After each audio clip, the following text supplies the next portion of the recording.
Hello, everybody. I have a special guest today. Michelle Frankel is a professional matchmaker, dating coach, and founder of NY City Matchmaking and New Jersey Matchmaking. Michelle's focus is personalized matchmaking, strategic date coaching, and effective online dating assistance. Her clients are both men and women, ranging in ages from 23 to 75 from all across the country, with a local emphasis in New York City, New Jersey, New York, and Connecticut. So I will put all of Michelle's info in the show notes. Welcome to the show, Michelle. How are you?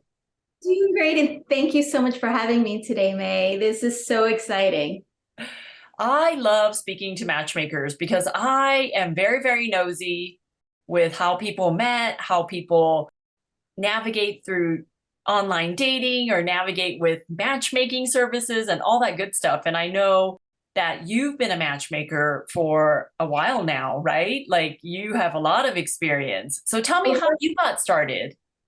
Yeah, over a decade now, I've been doing matchmaking. And I always tell my clients when I was a little girl, I didn't think my career trajectory would be to become a professional matchmaker. I don't think you wake up when you're a little girl and say, yeah, when I grow older, I'm going to be a professional matchmaker. However, I grew up in Miami and went to school in the Midwest. And I thought for a moment in time I was going to be a CIA agent. I lived in Asia. And then after that, I went to law school and I was doing mergers and acquisitions. And although I was making a good salary, I was completely unfulfilled. So I decided, you know what? What I was really good at was making connections and networking and bringing people together. And I thought, why not trade in the law for love and do mergers of another kind? And here I am, 10 plus years later. I love So it. I love it. I know it's very interesting that a lot of matchmakers have such a diverse background, anywhere from, they were in real estate, maybe they were an attorney, or maybe they were a writer, or just all kinds of crazy backgrounds. I mean, my background was renting cars. Like I used to work for Enterprise Rent-A-Car. So, I mean, I did sales, I did customer service, and I washed cars, like all that stuff. And then now, this is like my second career, it's like matchmaking. Like, how did I end up doing matchmaking? I mean, I used to host poker parties and barbecues and getting friends together. And yeah, so I guess, And what was your pivot? What got you here? oh, when I turned 30, I actually joined a matchmaking service called Great Expectations in Los Angeles. And I thought they were horrible. I mean, I don't know if they're still in business or not, but the way they did things, I was like, I could totally do this better than them. And that was my first aha moment. But then I kept getting promoted at Enterprise Rent-A-Car. So I didn't have a chance to explore matchmaking yet. But it wasn't until I quit the company like 11 years later that I thought, I could open that matchmaking service that I always thought about. So yeah, that's kind of how I started. You know what? We have that same commonality. When I was 30, I went to IJL, and I happen to be of the Jewish faith, more secular than religious, but I went to IJL and I said, I was living in DC, and I said, I'm looking for a professional, who has a similar values and background.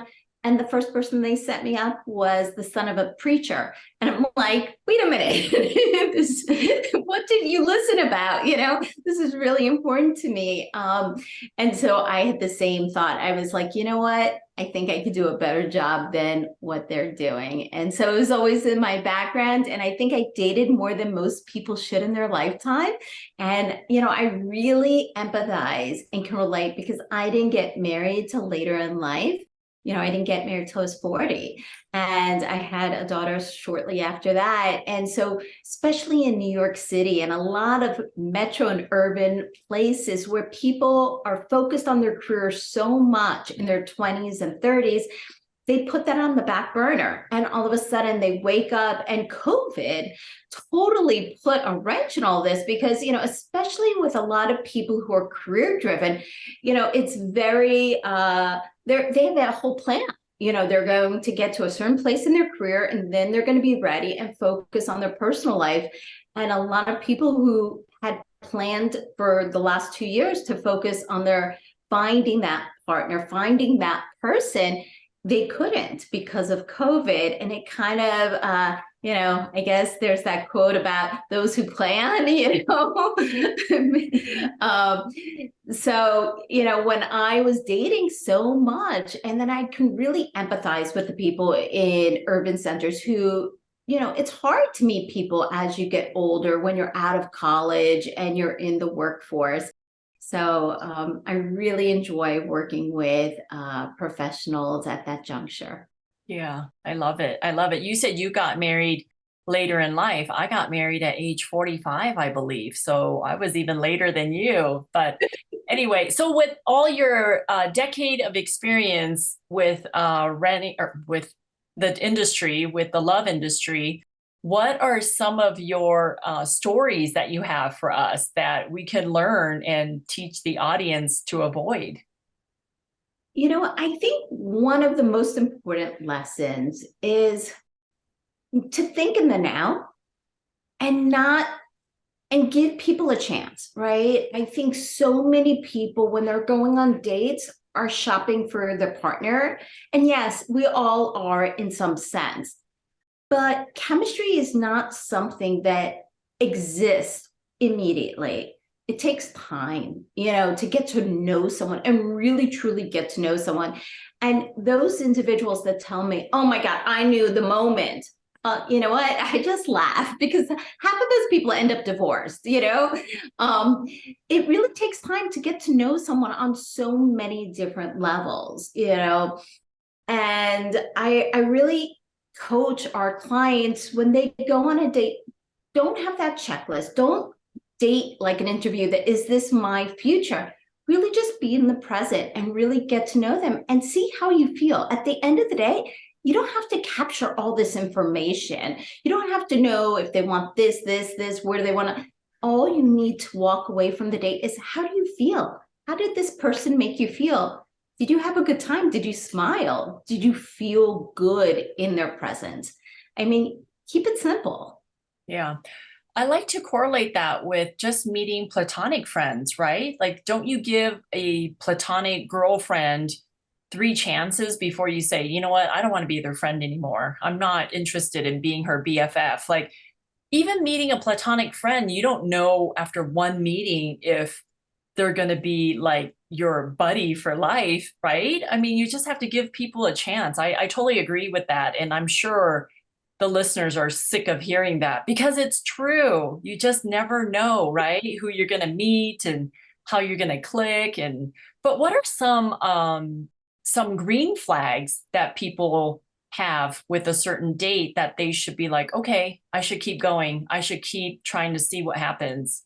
What are some things that come up that you convince your clients to see each other again because of these green flags?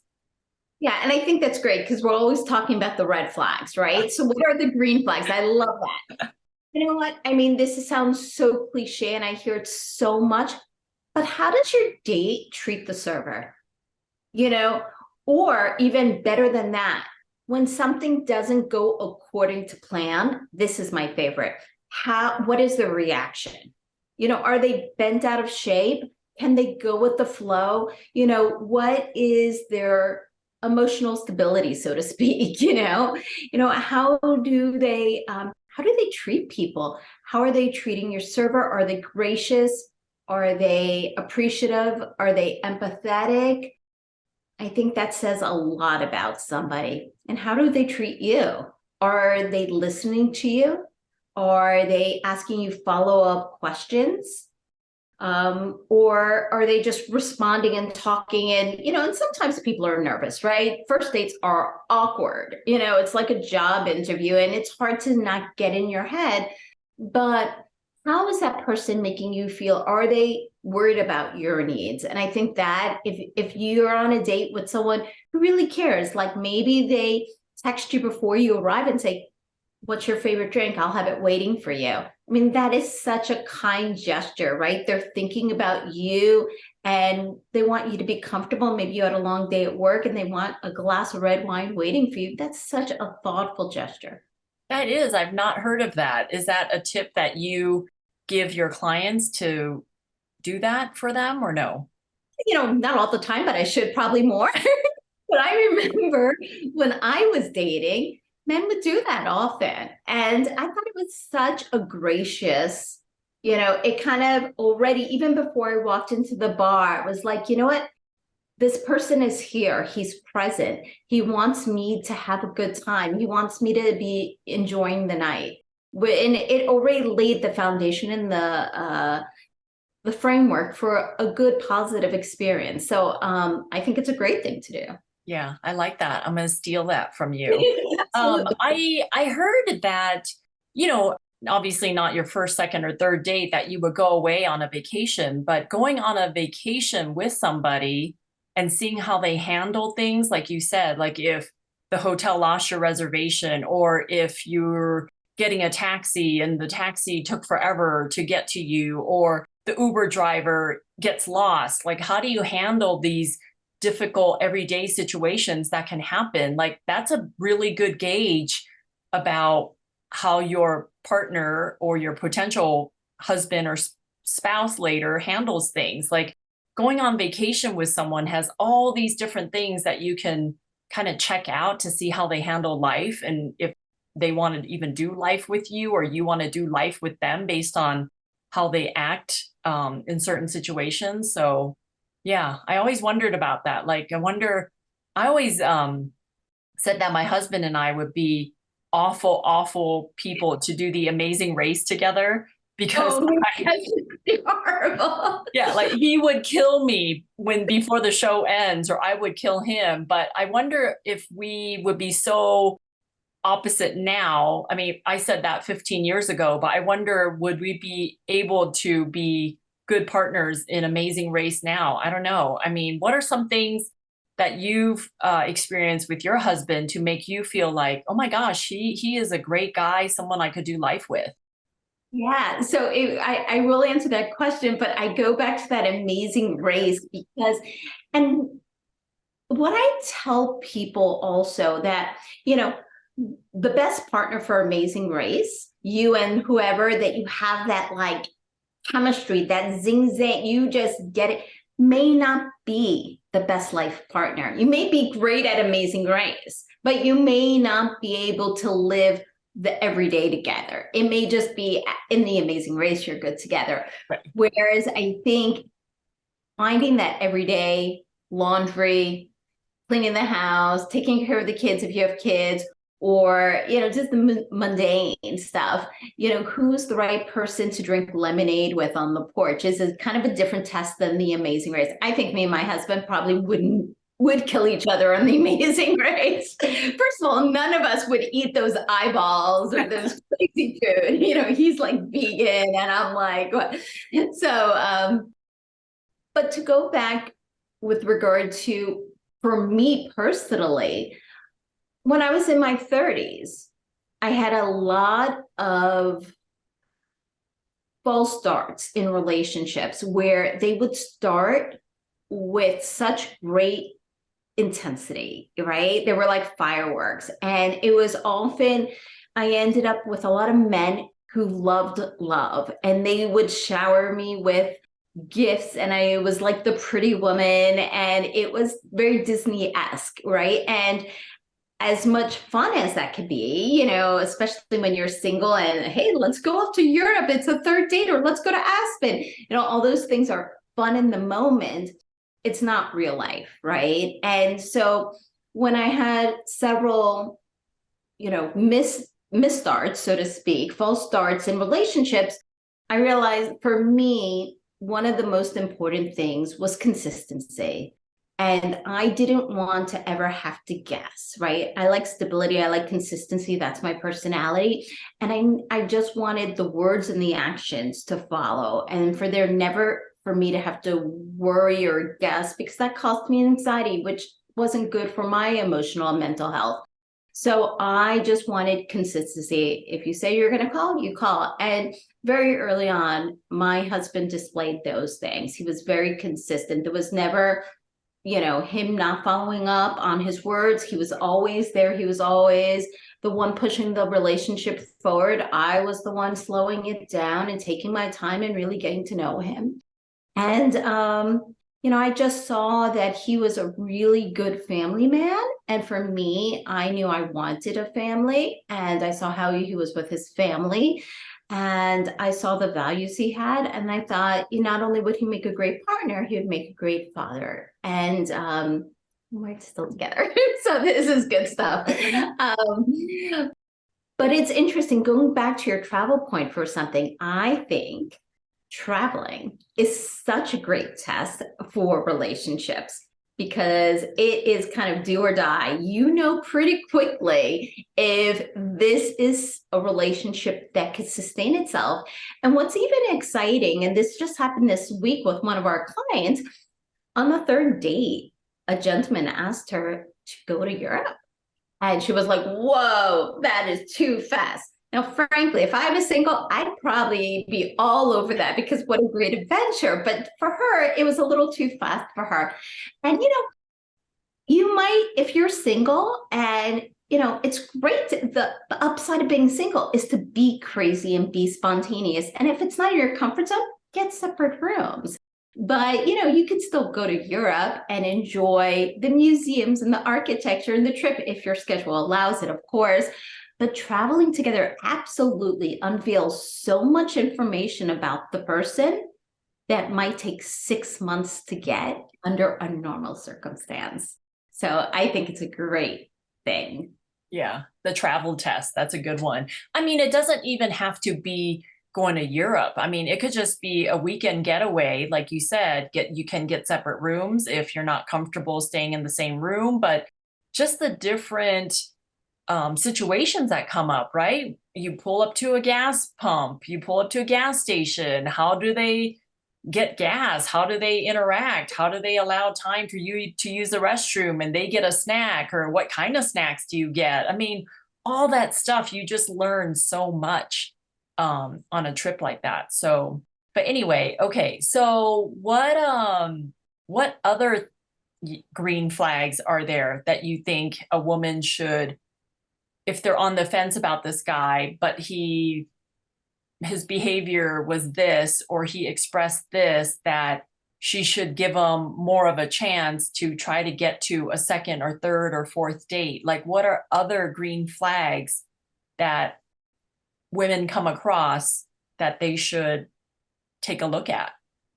Well, I think, and this is so traditional and old fashioned, but if someone actually picks up the phone and calls you, wow, right?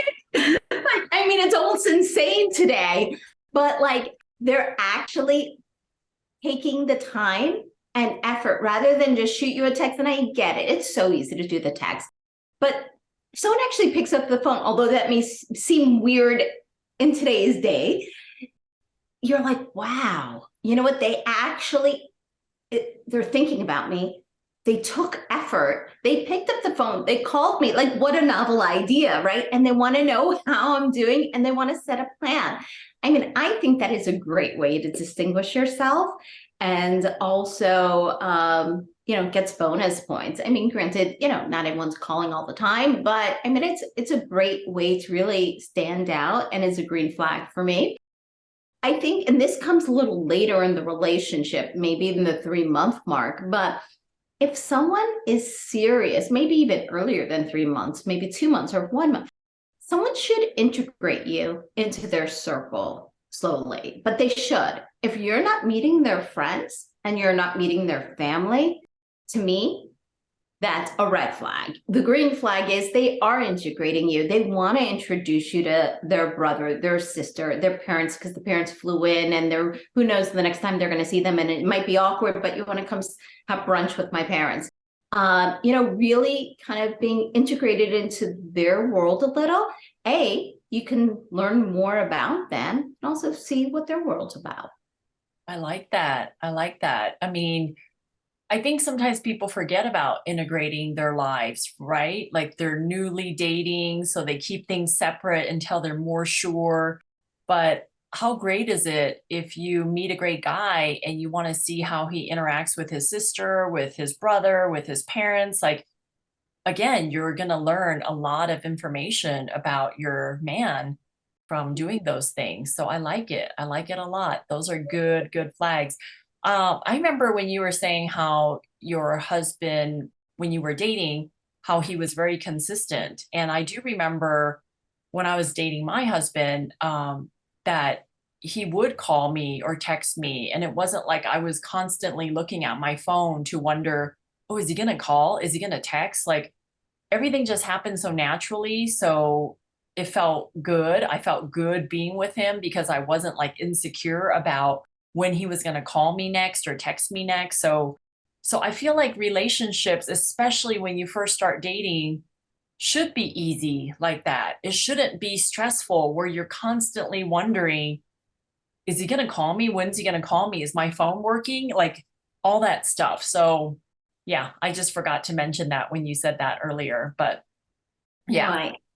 There's so many things to worry about down the road, like real subjects, heavy subjects about finances and religion and how you're raising a family or how you're going to live, suburbs versus like the beginning is the easy. It's the sexy part, more than, you're just enjoying the excitement of getting to know each other. So yeah, that should be easy.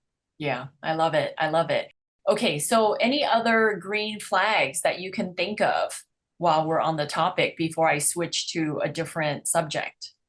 Yeah, now, you know what? It's just, I think it comes down to kindness. It really does. I remember that once I was on a date in New York City and this guy like did a circle around me and I'm like, who I was on a date with, and I'm like, what are you doing? And he goes, oh, he goes, if the car's going to go over the curb, I wanted to kill me first, And I was like, oh, I had not even thought of that. Right. But and I think it was a second or third date. But the fact that he even thought that or wanted to do what he felt was proper was very kind. Yeah, And that's very sweet, very sweet. Okay, so switching gears a little bit. So what are some of your biggest challenges with clients that you work with today that you think that the listeners can learn from? Yeah, I think our biggest challenge as my team deals with is that all too often people want to date the same type. They have a type in their mind, and that's who they want to date. However, what we try to impart upon them and coach them with is this is the exact type you have been dating for the last 10 years. And it hasn't worked. Why are we going to continue dating the same type of person? Yes, you want the charismatic finance guy. I get it, but it's not working. So we need to re-examine what part isn't working. Are they not interested in you? Are you, when you're together, is the chemistry that's not there? What's going on? And let's not, doing the same thing over and over and expecting a different result is insanity, right? So we try to really coach our clients and let's see what we've been doing, why it hasn't worked, and let's do the opposite. And even if we have to move closer to the center, at least we're not doing the same thing over and over that didn't work. So would you say that when you have clients come to you, you're almost thinking, okay, whatever your type is, we're going to tweak that a little bit and be a little bit more open-minded? Would you say your clients are open to being more open-minded, or do they come to you and just give you a list and expect you to just find this person based on the list? Yeah, that's a great question. And we have some of both, right? And generally speaking, what I tell the people that retain our services is like, look, at the end of the day, you're in the driver's seat and we could be a recruiter for you and just introduce you to exactly who you want to meet. But then we're not responsible for the end results, because what we're doing is not only are we a matchmaker, but we're your coach and we're your advocate, and we want to get you to your goal because that makes you happy and that makes us happy. Now, if we're doing what you're telling us to do and it's not working, then if you keep on telling us to do the same thing, we can't control the ending. We have no control. However, if you're willing to listen to us and work together and maybe move the needle a little bit to something that might be different that you haven't done before, it may yield the result you want. And often what we do is dig deep. We will talk about the different criteria they have. And like, for instance, sometimes we get, my match has to have gone to an Ivy League school, right? And I'm like, why? They're like, because I went to an Ivy League school and I want what, they need to have. But what does attending an Ivy League school mean? Well, they got into the best of the best. Okay, so they're really smart and they're driven. And what I try to do is unpeel the values that it's not the Ivy League school or the Ivy League degree that really matters, because there are plenty of not smart people who went to Harvard or Yale or got in through other ways, but it's really the values underneath it, the drive, the hard work, the intelligence, the determination that's a value to that specific client. And I said, what about someone who had to stay home to care for his parents or something? He was doing the right thing and taking care of his family, so he got a full ride at a local school. And he got into Harvard, but he couldn't go, and they're like, well, maybe. And then I go, but why would you overlook that person, right? So I really try to unpeel everything, whether it deals with education, politics, finances, and really try to get the values that are at the core of coming to that criteria and have them focus on that instead. So when they tell you what they're looking for, you're just asking them why, and then having them explain it, and then have a better understanding of what they're looking for. But you're also going to use your own experience to introduce them to someone who you feel like is a good match for them, right? Yeah, absolutely. And sometimes we'll say, look, let's get crazy. This won't even count toward your package, only if you go on a second date and think we did a great job. But let me do a Hail Mary here. And this person didn't go to Harvard or doesn't have the job you're looking for, but he or she has this, and they're a great match because of all these reasons. Not what you're looking for necessarily, a little different from your stated criteria, but we feel it's going to be a match. Do one for us. And they'll go more like about 85% of the time, they'll be like, wow, oh my God, you're right. So, I think too many people can get stuck in what is familiar versus opening up, kind of the criteria and expectations. Yeah. I mean, that's what makes our jobs so interesting. I mean, part of the time you're a cheerleader, but also sometimes you're like a convincer. You want to persuade them to do certain things, right? So what do you find most rewarding with your job, aside from setting people up and they have babies and have families and stuff? But what is the most rewarding thing for you being in this industry and being in the love industry for the past 10 plus years? I think the most rewarding thing is to know that people's lives would be different without us. They may be successful and accomplished, but they wouldn't have anyone to go home with at night and, spend the holidays with and be cuddling with that night.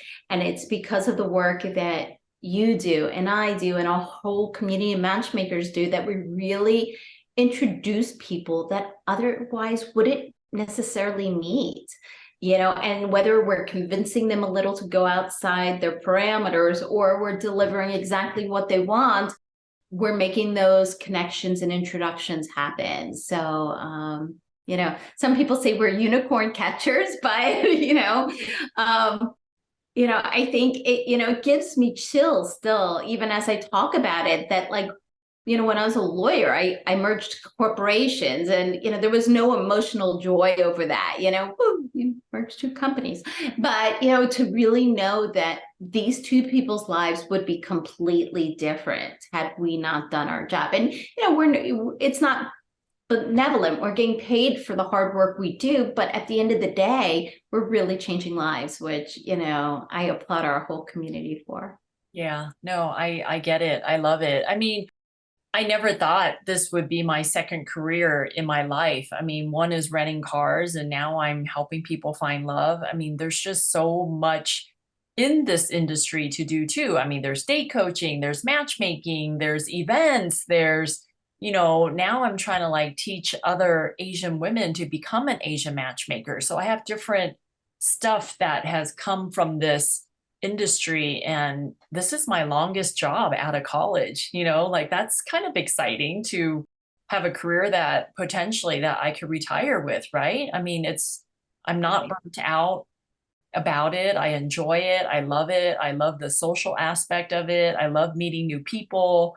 I just love like finding out about how people get together, and all this stuff is just so interesting to me. The psychology, all these books that we can read and learn from. It just never gets old. I just love it. So, And I think you hit the nail on the head when you said that, every day I get to meet new people, and, daily I have consultations with new potential clients, and I'm like, I get to hear their story, and everyone is so unique and has different stories. And still to this day, sometimes I'm shocked, from some stories, and people are really vulnerable with us. They really want the help. They come to us because they're looking for things to change, and they're vulnerable. And, it's very brave, to say, hey, I need help. I'm outsourcing this. What I'm doing isn't working. Help, and it's really cool. yeah. I mean, the clients that I have the most success with are the ones who come to me and admit they want help and admit that they need help and that they would appreciate help. Those are the ones that I have the most success with, and I end up finding a partner for them is if they want to find somebody too. The tough clients I have are the ones who come to me and are totally superficial. It's all about looks.